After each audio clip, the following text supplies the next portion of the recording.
Hello दोस्तों, welcome to only IAS. Start करते हैं 30 अक्टूबर से लेकर 6 नवंबर के बीच में जो इंपॉर्टेंट इकोनॉमी की न्यूज़ हमारे सामने देखने को मिली उनकी डिस्कशन के साथ। एक देखो छोटी सी चीज़, आप में से एक स्टूडेंट ने मुझे भेजा कि यहाँ पर देखो वो देखने को क्या मिल रहा है। इस ग्राफ के अंदर हमें दिखा रहा है कि जब इंडिया और पाकिस्तान का क्रिकेट मैच चल रहा था उसके कॉरस्पॉन्डिंग हमारे यहाँ पे कितनी यूपीआई ट्रांजेक्शन हो रही थी, मतलब यूनिफाइड पेमेंट इंटरफेस के थ्रू। जैसे आप भी क्या करते हो, अलग अलग यूपीआई से अलग अलग तरह की शॉपिंग करते हो। बिल्कुल। तो ये ग्राफ के अंदर क्या दिखा रहा है, ये दिखा रहा है कि जिस टाइम पे इंडिया पाकिस्तान का मैच हुआ उस टाइम पे कितनी ज्यादा यूपीआई ट्रांजेक्शन हो रही थी, कम ज्यादा कैसे हुई। तो आप यहाँ पे देखिए, पहले ज्यादा थी, फिर हमें थोड़ी कमी देखने को मिली। पर जब इंडिया की बैटिंग थी ना, जब विराट कोहली बहुत अच्छा परफॉर्म कर रहे थे, तब उस टाइम पे हमें एक मेजर डिक्लाइन देखने को मिला। मतलब लोग उस टाइम पर शॉपिंग नहीं कर रहे थे। ये चीज हमें यहाँ पे देखने को मिली। अब आप सोच रहे होंगे कि सर मैंने यहाँ पे ये चीज क्यों बताई। देखो, मैं आपको मीनिंग समझाना चाहता हूँ इकोनॉमिक्स का। बहुत सारे स्टूडेंट्स मेरे पास आते हैं और बोलते हैं कि सर इकोनॉमी एक टफ सब्जेक्ट है, पर ऐसा है नहीं। ये टेक्निकल जरूर है, पर ये टफ सब्जेक्ट नहीं है। देखो, यहां पर मैंने आपको ये एग्जांपल दिया, ये आपने देखा नहीं कि किस तरह से हमारी बिहेवियर किस तरह से इकोनॉमी के साथ लिंक हो गया। यूपीआई क्या है, ठीक है ना। तो इसी तरह से मैं आपको बताना चाहता हूं कि इकोनॉमिक्स का मीनिंग सिर्फ बैंक्स, फाइनेंस, ये सारी चीजें नहीं है। इससे बहुत बियॉन्ड जाता है। इकोनॉमिक्स ना एक्चुअल में आपकी स्टडी ऑफ चॉइसेस है। आप क्या चीज क्यों चूज कर रहे हो, इसी का मीनिंग है इकोनॉमिक्स। जैसे एग्जांपल से समझना, आप ये वीडियो देख रहे हो इस टाइम पे, हो सकता है आपके दोस्त किसी मॉल में घूम रहे हो, कोई मूवी देख रहे हो, या मान लीजिए वर्ल्ड कप का मैच ही क्यों ना देख रहे हो। राइट, हो सकता है, बिल्कुल हो सकता है। आपने ये पर्टिकुलर वीडियो क्यों देखी? रीजन बीइंग कि आपको यहाँ पे ज्यादा बेनिफिट मिल रहा है, आपके लिए यूटिलिटी इस चीज की ज्यादा है। ये रियल लाइफ का एग्जाम्पल है, बिल्कुल है। तो रियल लाइफ के ही आप जो जो चॉइसेस लेते हो ना, उसी का मतलब है इकोनॉमिक्स। ये सिर्फ एक पार्ट है, बैंक्स, फाइनेंस, ये सारी चीजें इकोनॉमी का एक पार्ट है। पर एक्चुअल में इकोनॉमिक्स नहीं है, इकोनॉमिक्स अपनी लाइफ की स्टडी है। ठीक है। तो मेक श्योर कि जब भी आप इकोनॉमिक्स पढ़ो इसी तरह से पढ़ो। एंड इवन बहुत सारे स्टूडेंट्स मेरे से पूछ भी रहे थे, सर क्या 2023 की अगर बात करें, अगर हम प्रीलिम्स के टारगेट लेके चलें, तो क्या हम उस चीज को, अभी काफी टाइम है उसको कवर करने के लिए। देखो, टाइम भले ही कम हो, पर कहीं ना कहीं अगर आप प्रॉपर स्ट्रेटेजी के साथ इसको वर्क करने की कोशिश करोगे, चीजों को अच्छे से समझने की कोशिश करोगे, तो डेफिनेटली आप कर सकते हो। इवन हमारी टीम की तरफ से प्रारंभ का 4th बैच भी लॉन्च हुआ है। ठीक है ना। इसके अंदर भी इसी तरह से, जैसे मैंने आपके साथ डिस्कस किया ना, बहुत सारे रियल लाइफ एग्जांपल्स के साथ हम इसको डिस्कस करते हुए चलेंगे, ताकि जो कंसेप्चुअल क्लैरिटी है वो आपकी हमेशा बहुत अच्छी रहे। ठीक है। और साथ ही साथ यहाँ बिल्कुल बेसिक से चीजें स्टार्ट होंगी, बिल्कुल एडवांस लेवल तक हम साथ में चलेंगे। ठीक है। बिल्कुल फाउंडेशन कोर्स है, तो जो लोग इसको एनरोल करना चाहते हैं वो video.onlyis.in पर जा सकते हैं। अगर आपको कोई डाउट्स हो तो इस नंबर पर कॉन्टेक्ट करके भी हमसे आप पूछ सकते हैं। इसके साथ ही बहुत सारे नए फीचर्स भी आपके लिए लेके आए गए हैं प्रारंभ के अंदर। कोई भी आपका डाउट हो, डेफिनेटली आप उसको कर सकते हो। 21 जीएसपी की बुक्स भी मिल रही हैं, तो अलग अलग फीचर्स इसके अंदर आपको प्रोवाइड किए जा रहे हैं। तो मेक श्योर कि आप इन चीजों का डेफिनेटली बेनिफिट उठाइए। अब स्टार्ट करते हैं हमारे जो कुछ और मुद्दे थे। जैसे एक मुद्दा था डिजिटल रुपी से संबंधित। अब ये मुद्दा समझना भी बहुत इंपॉर्टेंट है कि इसका मीनिंग क्या है, एग्जैक्टली इसको डिजिटल रुपी का मीनिंग क्यों कह रहे हैं ऐसा। देखो, पहली चीज ना, बिफोर हम मीनिंग में चलें, आपको थोड़ी सी ये चीज जाननी है कि आरबीआई ने इसको लॉन्च जरूर किया है, पर सिर्फ और सिर्फ ये पायलट बेसिस के ऊपर किया है। पायलट बेसिस मतलब एक तरह से मान लीजिए कि सिर्फ टेस्टिंग के लिए है। अभी सिर्फ टेस्ट कर रहे हैं, ये चेक कर रहे हैं कि अगर हाँ इसको पूरे लेवल पे कर दिया तो कोई दिक्कत तो नहीं आएगी। एक तरह से टेस्ट किया जा रहा है, अभी अभी इस तरह से पूरा तरह से लॉन्च नहीं किया गया। जैसे मेरे और आपके जैसे लोग होते हैं, वो क्या होते हैं, रिटेल कस्टमर्स। ठीक है, मैं और आप क्या हुए, रिटेल कस्टमर्स। तो ये हमारे लिए लॉन्च नहीं हुआ अभी। किसके लिए हुआ है? जो अलग अलग हमारे होलसेल सेगमेंट के अंदर लोग होते हैं। वो कौन होते हैं सर? जैसे हमारे बैंक हो गए, ठीक है, अलग अलग फाइनेंशियल इंस्टीट्यूशंस हो गए। इन लोगों के लिए अभी एक तरह से लॉन्च किया गया है। तो ये क्या है, एक तरह से टेस्टिंग फेज में है, अभी हमारे लिए नहीं हुआ। हो सकता है इसके बेनिफिट्स देखने को मिले आरबीआई को फ्यूचर के अंदर, फिर हमारे लिए भी लॉन्च कर दें। तो इस तरह से ना अभी करंटली 9 बैंकों को इसके अंदर इन्वॉल्व किया गया है जो इस पर्टिकुलर चीज के अंदर इन्वॉल्व है। अब इसका मीनिंग समझने की कोशिश करते हैं कि ई रूपी का आखिर मीनिंग क्या होता है। देखो, पहले ना इसको दूसरा नाम भी बोल सकते हो आप, सीबीडीसी। सीबीडीसी का क्या मतलब है? Central bank digital currency. अब देखो, आप एक चीज होती है, देखो दो चीजें समझने की कोशिश करना। एक होती है आपकी फिजिकल करेंसी, एक होती है आपकी डिजिटल करेंसी। फिजिकल करेंसी का क्या मतलब? अरे वो करेंसी जो आपके हाथ में नोट है, आप नोट को टच कर सकते हो, उसको फील कर सकते हो, ये सारी चीजें कर सकते हो। तो ये क्या हुई आपकी फिजिकल करेंसी। पर डिजिटल करेंसी के साथ ये सारी चीजें नहीं हो सकती। तो इसको क्या बोल दिया हमने? एक तरह की डिजिटल करेंसी बोल दिया। और देखो इसके नाम में ही क्या है, सेंट्रल बैंक। तो इसका मीनिंग क्या हुआ, इसको इशू कौन करेगा, इशू करेगा सेंट्रल बैंक, जो कि क्या है इंडिया केस में आरबीआई। तो ये बात ध्यान में रखनी है कि एक तरह की एक करेंसी है, कैसी करेंसी, डिजिटल करेंसी, जिसको इशू कौन कर रहा है, किसी भी देश का सेंट्रल बैंक, इंडिया केस में जो कि है आरबीआई। तो अगर आपने सीबीडीसी वर्ड समझ लिया ना, उसके अंदर ही सारा मतलब छुपा हुआ है। तो ये जो करेंसी नोट्स होते हैं हमारे, जो मैंने आपको बताया ना फिजिकल करेंसी, उन्हीं का ही एक तरह से ये डिजिटल वर्जन की अगर मैं बात करूं, ठीक है ना, मतलब ये ऐसा नहीं कह रहा कि इसका कि इसी को इसमें कन्वर्ट कर दिया, वो चीज अलग होती है, पर यहाँ पे एक तरह से हमारे डिजिटल फॉर्म में सारी चीजें अवेलेबल होंगी, उसको बोल देते हैं। और ये पर्टिकुलर चीज है लीगल टेंडर के फॉर्म में। लीगल टेंडर का क्या मतलब, इसको रिजेक्ट नहीं किया जा सकता। मान लो आप किसी के पास गए और उसको बोला कि हाँ ये मेरे पास इतने पैसे हैं, अगर सामने वाला अंडर कंपल्शन है, मतलब उसको एक्सेप्ट करना ही पड़ेगा आपकी पेमेंट को, उसको क्या बोलते हैं, लीगल टेंडर। वो सामने वाला मना नहीं कर सकता कि नहीं मैं ये नोट नहीं लूंगा। वो अगर इस तरह से बोलते हैं तो फिजिकल करेंसी को बोलते हैं। अगर उसने डिजिटल करेंसी के कॉरस्पॉन्डिंग की चीज होती है तो सेम चीज वहां पे डिजिटल करेंसी हमारी लीगल टेंडर बन जाएगी। अब आप यहाँ पे सोच रहे होंगे कि सर हम लोग तो ये पेटीएम, फोन पे, गूगल पे, ठीक है ना, व्हाट्सएप पे, अमेजोन पे, इस तरह की चीजों से भी पेमेंट करते हैं, ये भी तो डिजिटल करेंसी ही हुई। तो क्या इसका मतलब ये है कि ये जो हम बात कर रहे थे अभी सीबीडीसी की, या फिर जो ई रुपये की बात कर रहे थे, इसका मतलब यही नहीं हुआ कि जो हम गूगल पे से पैसा पे कर रहे हैं? नहीं, ऐसी बात नहीं है। समझते हैं क्यों ऐसी बात नहीं है, क्या फर्क है सर इनमें। देखो आप एक चीज सोचने की कोशिश करो। मान लो आपका ना आईसीआईसीआई बैंक में अकाउंट है, ठीक है सर, मान लिया। यहां पर इस अकाउंट में हो सकता है आपके 10,000 रुपए हो, ठीक है। आपने ये पैसे मान लीजिए, इसमें से मान लो 5,000 रुपए अपने किसी फ्रेंड को भेजने हैं जिसका नाम है अंकित, ठीक है सर, मान लिया। अब आपके पास ना 5,000 रुपए भेजने हैं अंकित को, तो आपके पास दो तरीके हैं। कौन से दो तरीके, कि आप एक जाओ बैंक की ब्रांच में, आईसीआईसीआई बैंक की ब्रांच में आप गए, वहां पे जाके वहां पे फॉर्म वगैरह फिल करे और उनको बोला कि ये मेरा दोस्त अंकित का अकाउंट वगैरह है, यहाँ इसको पैसे भेज दो। तो आपने यहाँ पर क्या किया, आपके ना अकाउंट में क्या था, फिजिकल करेंसी थी, आपने इस फिजिकल करेंसी को भेज दिया किसी और जगह, ठीक है। तो ये हो गया पहला तरीका पैसे भेजने का। दूसरा तरीका क्या हो सकता था, आप गूगल पे कर देते या कोई भी इनमें से पेटीएम, फोन पे, कुछ भी कर देते। वो क्या था, यही फिजिकल करेंसी, ये ना 10,000 रुपया आपकी फिजिकल करेंसी आपके बैंक अकाउंट में वहां पे पड़ी हुई है। तो फिजिकल करेंसी को आपने डिजिटली ट्रांसफर किया है। समझ रहे हो, यहां करेंसी कौन सी है, जब आप पेटीएम से पे करते हो किसी को, तो टेक्निकली करेंसी फिजिकल ही है, बस तरीका डिजिटल है।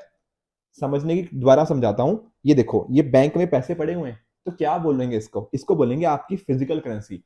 तो करेंसी आपकी फिजिकल हुई, बस तरीका उसको भेजने का क्या हुआ, डिजिटल।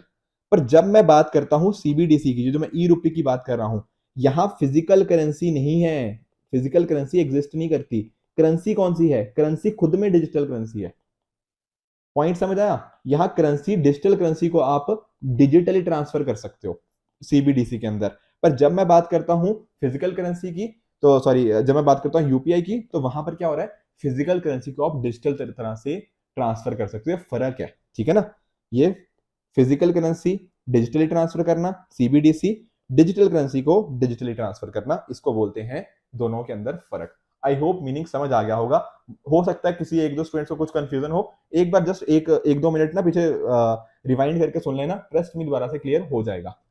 अब कुछ लोगों को यहाँ पे एक डाउट और आएगा कि सर ये समझ तो आ गया, पर ये वही चीज नहीं बोल रहे आप जो बिटकॉइन वगैरह होती है, तो इसको भी समझ लेते हैं कि क्या ये जो क्रिप्टो करेंसी वगैरह हम बात करते हैं, क्या ये सेम चीज है जो हम सीबीडीसी की बात कर रहे हैं, या क्रिप्टो करेंसी से कुछ अलग है। देखो क्रिप्टो करेंसी मैंने आपको पढ़ाया हुआ है बिल्कुल। तो क्रिप्टो करेंसी के अंदर हमने क्या पढ़ा था, हमने पढ़ा था ना कि ये रन करती है किसके ऊपर, ब्लॉकचेन टेक्नोलॉजी के ऊपर। ये बात बिल्कुल पता है हमें। जो सीबीडीसी है वो भी हम एक्सपेक्ट कर रहे हैं कि ब्लॉकचेन के ऊपर ही रन करेगी। तो ठीक है, टेक्नोलॉजी तो काफी हद तक हम कह सकते हैं कि सिमिलर है यहाँ पे, पर बाकी और बहुत सारे डिफरेंसेस हैं। जैसे कि पहली बात, इसका नाम की क्या था, central bank digital commerce currency, sorry. तो इसको किसी ने कौन इसको इशू कौन कर रहा है, इसकी इशूइंग अथॉरिटी कौन सी है, वो होगा सेंट्रल बैंक, जो इंडिया केस में आरबीआई है। पर जब बात करते हैं हमारे क्रिप्टो करेंसी की, जैसे बिटकॉइन वगैरह की, क्या इसको आरबीआई लॉन्च कर रहा है, क्या इसको आरबीआई इशू करता है, नहीं करता। तो ये क्या होती है, एक तरह से इसकी कोई इशूइंग अथॉरिटी नहीं है, ठीक है ना, हमें पता ही नहीं कौन इसको इशू कर रहा है, राइट। और साथ ही साथ ये तो सेंट्रल बैंक है ना, आपका सेंट्रल बैंक कर रहा है, तो सेंट्रलाइज्ड मैनर में हो रही है। पर ये क्या है, डिसेंट्रलाइज्ड, ठीक है। तो ये भी एक फर्क हो गया।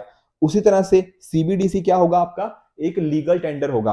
अगर आप किसी को पेमेंट करना चाहते हो, मान लो आपने एक चाय पी, ठीक है, आपने एक चाय पी, चाय वाले को आपने 10 रुपए देने हैं, तो आप उसको सीबीडीसी मतलब जो भी आपका ई रुपी होगा, आप उसको ई रुपी या डिजिटल रुपी से 10 रुपए पे कर सकते हो, और सामने वाले को वो एक्सेप्ट करना ही पड़ेगा। क्यों? क्योंकि वो लीगल टेंडर बन जाएगा।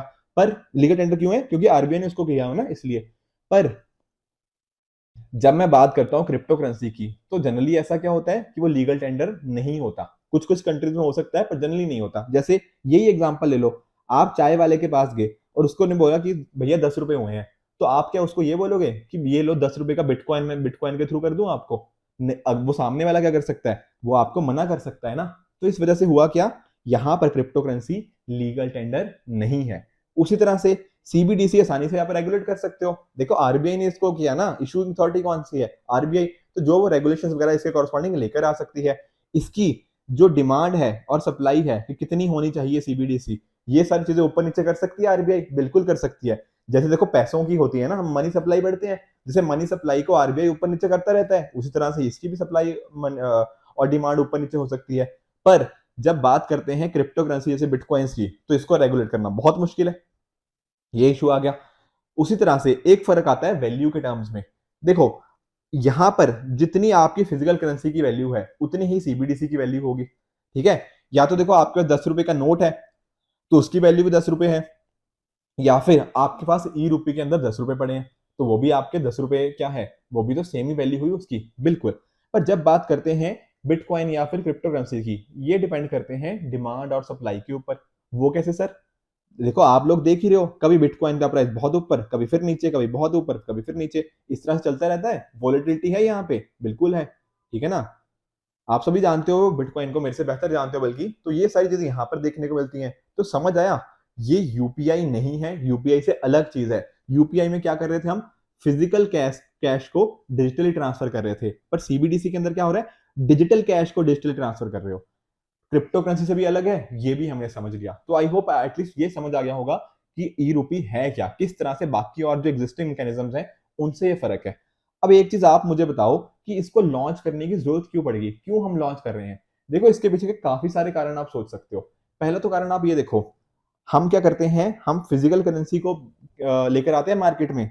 उसके लिए क्या चाहिए होता है, जैसे नोट है हमारे, 100 रुपए का नोट, 50 रुपए का, 20 रुपए का, जिसका भी मर्जी नोट है, इसको प्रिंट करने का खर्चा आता है, इंक वगैरह लगती है, मशीनें वगैरह चलती हैं, बहुत सारी चीजें। या फिर इसको एक जगह से दूसरी जगह ट्रांसपोर्ट वगैरह करना पड़ता है, ठीक है ना। आपने देखा होगा एटीएम के अंदर जब नोट वगैरह लेके आते हैं, तो बहुत सारे लोग आते हैं, सिक्योरिटी गार्ड वगैरह, बहुत सारे इस तरह से लोग होते हैं।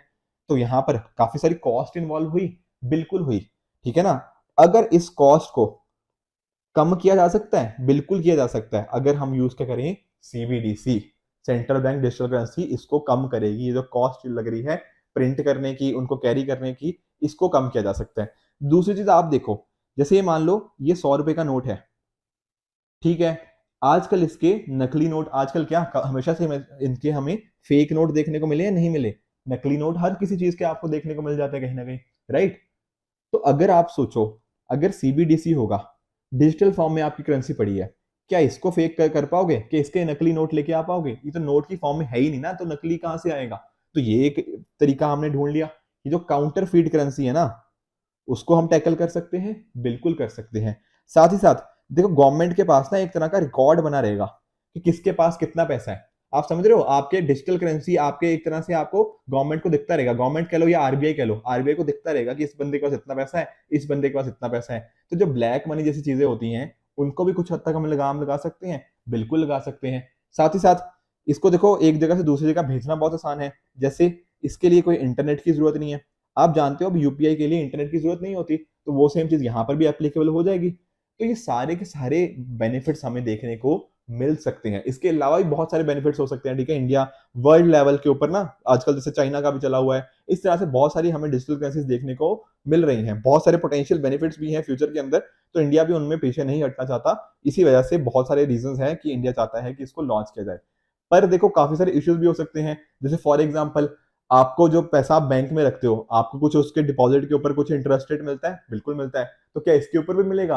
अभी इसके रिगार्डिंग बहुत ज्यादा क्लैरिटी नहीं है, ठीक है। कैसे ये वर्क करेगा, क्या इश्यूज आ सकते हैं, ठीक है ना। तो इस वजह से इसको अभी पायलट बेसिस पे ही लॉन्च किया गया, अभी इसको पूरे फुल फ्लेज्ड इंडिया लेवल पे इसको लॉन्च नहीं किया गया, क्योंकि पता नहीं है ना अभी कि क्या इश्यूज आएंगे। रिटेल कस्टमर्स इसलिए अभी इसके अंदर इंक्लूडेड नहीं है, अभी होलसेल सेगमेंट्स को ही इंक्लूड किया गया है।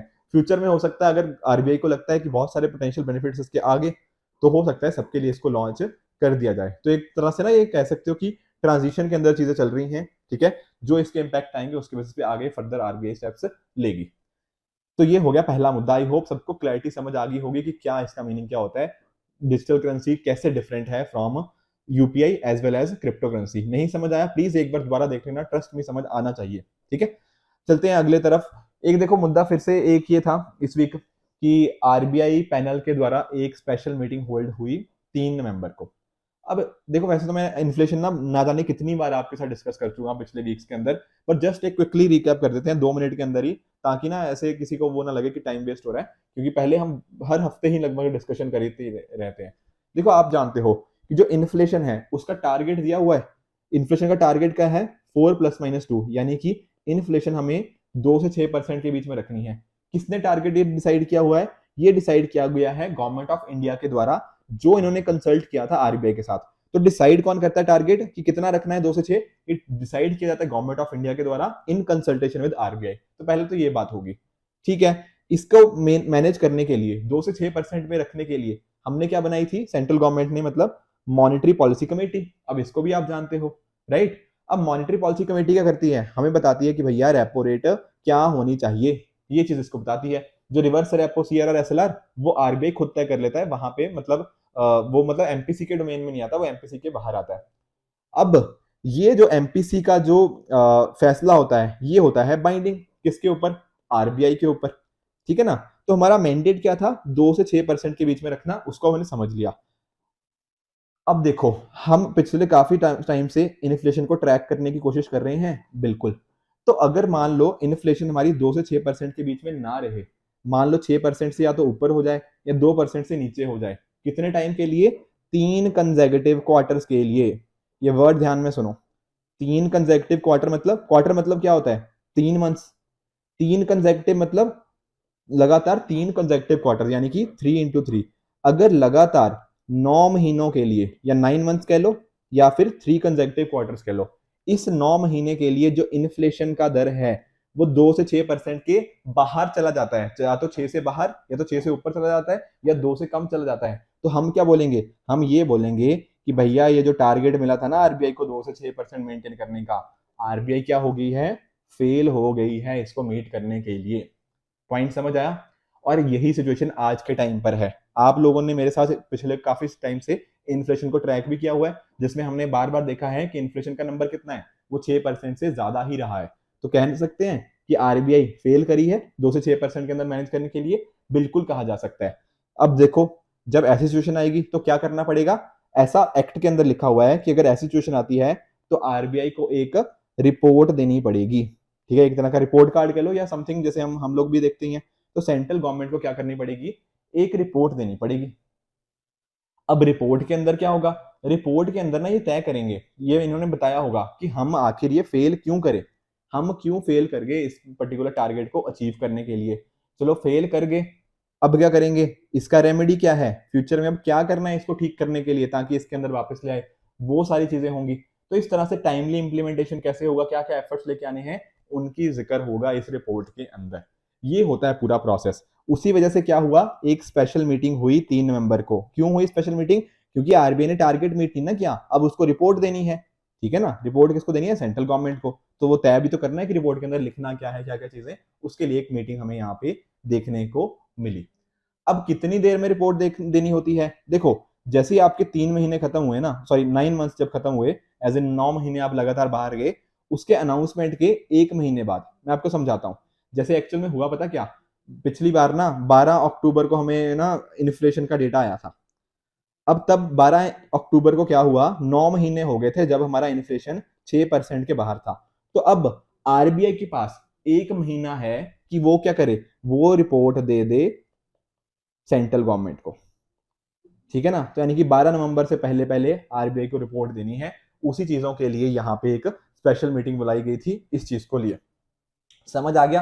इंपॉर्टेंट टॉपिक है। यूपीएससी देखो मैंने पहले भी बहुत बार क्वेश्चन कराए हुए हैं, 2022 में 2 क्वेश्चन आए थे इसी सिमिलर टॉपिक के कॉरस्पॉन्डिंग, तो आगे भी इसके रिगार्डिंग कुछ ना कुछ क्वेश्चन पूछा जा सकता है क्योंकि बहुत मेजर मुद्दा है ये। वर्ल्ड इकोनॉमी के अंदर भी हम ट्रैक करते जा रहे हैं पिछले वीक्स के अंदर भी कि इन्फ्लेशन में काफी जो इश्यूज यहाँ पे देखने को मिले हैं। नहीं किया तो ये वाली न्यूज देख लो, यहाँ पे क्या हुआ है, जो मैंने बार बार डिस्कस किया हुआ है, यूएस का जो सेंट्रल बैंक है एक तरह से फेड, उन्होंने क्या किया है 75 बेसिस पॉइंट, ठीक है, या फिर बोल लीजिए 0.75% का इंटरेस्ट रेट हाइक हमें यहाँ पे देखने को मिला है। तो यहाँ पर भी उसी वजह से है कि इन्फ्लेशन को कंट्रोल करना है। और इन्फ्लेशन कैसे कंट्रोल होती है, ये हमने बहुत बार देखा हुआ है कि रेपो रेट बढ़ाओ, ये सारी चीजें करो, तो वही सारी चीजें हमें यूएस में देखने को मिलती हैं। और देखो ये फिर एक तरह से ना रेपिटेशन ही हो रही है, कंसिडरिंग कि हमने पिछले वीक्स के अंदर इन चीजों को बहुत अच्छे से समझा हुआ है, राइट। तो ये थे कुछ आज के मुद्दे, आई होप आपको सारे के सारे मुद्दे समझ आए होंगे। अब चलते हैं कुछ क्वेश्चंस की तरफ। देखो लास्ट वीक मैंने ये लीगल टेंडर वाला क्वेश्चन दिया था, वैसे तो मैंने पिछली बार भी क्लास में करवा दिया था, पर आज तो आपको अच्छे से समझ आया होगा ना। वो पढ़ा तो था डिजिटल रूपी ई रूपी के अंदर, ये क्या है, एक तरह की लीगल टेंडर मनी। तो वहां पर मैंने आपको क्या बताया था, लीगल टेंडर क्या होता है, सामने वाले बंदे के ऊपर कंपल्शन होती है कि उसको एक्सेप्ट करना ही होता है। तो आंसर क्या बना, वो चाय वाला एग्जांपल याद है ना, कि चाय वाले भैया को अगर आप 10 रुपए का नोट दोगे तो चाय वाले भैया मना नहीं कर सकते, वो उनको 10 रुपए का नोट लेना ही पड़ेगा। बिटकॉइन लेके जाओगे कि ये लो 10 रुपए का बिटकॉइन, तो वो मना कर सकते हैं, क्यों, क्योंकि बिटकॉइन क्या है, वो लीगल टेंडर नहीं है। इसी का मीनिंग होता है legal tender. Option B is the correct answer. उसी तरह से एक और क्वेश्चन मैंने दिया था कि इनमें से इंडिया के जो एटीएम्स हैं उनको कौन लिंक करता है, ये भी सभी ने सही जवाब दिया। इसका सही आंसर है एनपीसीआई। देखो एनपीसीआई की ना एक काम करना, वेबसाइट पे जाना, मैंने वेबसाइट से ही उनका नहीं ना स्क्रीनशॉट लिया हुआ है। तो यहाँ पर देखो यूपीएससी ने कई क्वेश्चन पूछे हुए हैं, जैसे आप देख लो यूपीआई हो गया, रुपए, भीम, नाच, ठीक है, आईएमपीएस हो गया, नेशनल फाइनेंशियल स्विच हो गया, आधार एनेबल्ड पेमेंट सिस्टम हो गया, ई रूपी। इस तरह से अलग अलग इनिशिएटिव्स हमें एमपीसीआई के कॉरस्पॉन्डिंग देखने को मिलते हैं। आपको थोड़ा थोड़ा आइडिया इन सभी का होना चाहिए, स्पेशली द वंस, या एनईटीसी भी लगा लो, इन सभी का, ये भी थोड़ा न्यूज में था लास्ट ईयर, तो इनका थोड़ा आपको आइडिया होना चाहिए कि इनका मीनिंग क्या होता है। 2-3 जगह पे यहाँ पे क्वेश्चन देखने को मिल गए हैं। तो ये जो मैं बात कर रहा था एटीएम की, तो एटीएम ना एनएफएस के अंदर आते हैं। एनएफएस का मतलब नेशनल फाइनेंशियल स्विच, ठीक है। मान लो आपके पास एचडीएफसी का क्या है, ये डेबिट है या क्रेडिट है जो भी है, मान लो डेबिट कार्ड है, ठीक है, और आपके पास एटीएम है पंजाब नेशनल बैंक का। आपने कभी ये सोचा है कि ये ऐसे कैसे हो रहा है, मेरे पास एटीएम है यहाँ पे एचडीएफसी का और मैं इसके एटीएम से निकाल रहा हूँ पैसे, ठीक है ना, ये चीज आपने कभी नहीं सोची शायद, ठीक है। तो वहां पर एनएफएस का काम आ जाता है, नेशनल फाइनेंशियल स्विच का। ये क्या करता है, ये एनपीसीआई के द्वारा रन किया जाता है, ठीक है। इसके अंदर क्या होता है, जितने भी एटीएम्स होते हैं उनका एक तरह से नेटवर्क क्रिएट हो गया है, ताकि आप किसी भी कनेक्टेड नेटवर्क के, किसी भी कनेक्टेड बैंक के कॉरस्पॉन्डिंग आपकी जो भी एटीएम ट्रांजेक्शन है आपको वो अच्छे से कर पाओ, उसके लिए रिस्पॉन्सिबल होता है NFS, that is national financial switch. तो ये बातें ध्यान रखना कि इसके कॉरस्पॉन्डिंग करता कौन है, तो करता कौन है ये चीजें, ये होती हैं एनपीसीआई के द्वारा। तो आंसर ऑप्शन आपका सी हो गया, ठीक है। बाकी भी थोड़ा एक आइडिया होना चाहिए कि नाच क्या है, एनईटीसी क्या है, टोल कलेक्शन से रिलेटेड हो गया, ठीक है, आधार एनेबल्ड पेमेंट सिस्टम हो गया, ये सारी चीजों का आपको अच्छे से आइडिया होना चाहिए, क्योंकि 2 क्वेश्चन ऑलरेडी यूपीएससी यहाँ से पूछ रखे हैं, ठीक है। मोस्टली सब स्टूडेंट्स का क्वेश्चन ठीक ही थे, दोनों के दोनों, ठीक है। आज के 2 क्वेश्चन दे रहा हूँ, मेक श्योर कि आप इनको भी वर्क करो, फिर अगले वीक डिस्कस करेंगे। ये यूपीएससी 2012 का क्वेश्चन है, थोड़ा पुराना क्वेश्चन है, बट इंपॉर्टेंट क्वेश्चन है, दोबारा पूछा जा सकता है इस तरह की चीजों के कॉरस्पॉन्डिंग कि कैपिटल गेन का मीनिंग आखिर होता क्या है। अगर मीनिंग क्लियर है ना तो पक्का कर लोगे। मैं हमेशा बताता हूँ कंसेप्ट अगर अच्छे है ना, ये वो वाला क्वेश्चन है, कंसेप्चुअल क्लैरिटी है तो इजी क्वेश्चन है, 100% आप इसको ठीक ही करोगे, गड़बड़ नहीं होनी चाहिए। यहाँ पर दूसरा क्वेश्चन है यूपीएससी 2015 का, यहाँ डेफिसिट बजट की बात कर रही है और कैसे इसको कम करना है, उसके कॉरस्पॉन्डिंग चीजें हैं। तो ये दोनों क्वेश्चन हो गए, ठीक है, जो आप मुझे आज के टाइम बताओगे, आज मुझे आंसर करोगे इसके कॉरस्पॉन्डिंग, राइट। तो आई होप आपको ये सारे चीजें समझ आई होंगी। स्पेशली देखो डिजिटल रूपी वाला मुद्दा, रीजन बीइंग कि वो पूछा जा सकता है प्रीलिम्स के अंदर, I am expecting a question on it. बाकी ये जो मैंने आपको यूपीआई वाली चीजें बताई ना एनपीसीआई के कॉरस्पॉन्डिंग, उसको भी थोड़ा ध्यान से देखना, क्योंकि वो भी चीजें पूछी जा सकती हैं। बाकी इन्फ्लेशन का तो आप जानते ही हो, हम हर वीक ही कुछ ना कुछ थोड़ा बहुत डिस्कस करते रहते हैं, क्योंकि इकोनॉमी का एक मेजर कंसर्न बना हुआ है इन्फ्लेशन के कॉरस्पॉन्डिंग।